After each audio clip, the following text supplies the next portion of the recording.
Hey, my name is Jason Epperson. I'm the pastor at CU Church. Man, CU Church, we started 3 years ago. Truth is, Calvary helped us get going. And we started in Champaign, Urbana, Illinois.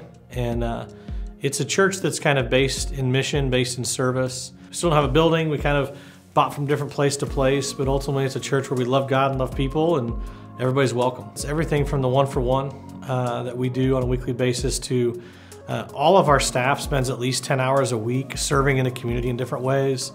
It's all the different service things that we're doing. It's how do we make this look the most like Jesus as possible?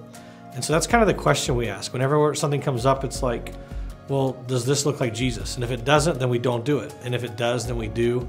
And so I think ultimately it was like, we always challenge people to live and love like Jesus or love God and love people.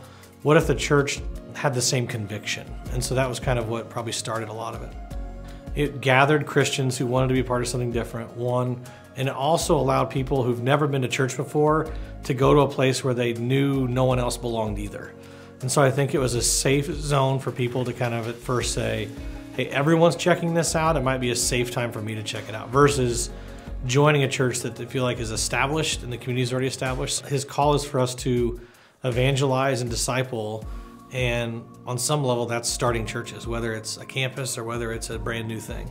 I think probably the most surprising thing for me about planning a church has been the satisfaction of watching God do it, of just realizing nothing that the plans didn't work, but God did something different. I mean, we tried to buy property and multiple times we thought that was the best way, and God kept moving us in a different direction.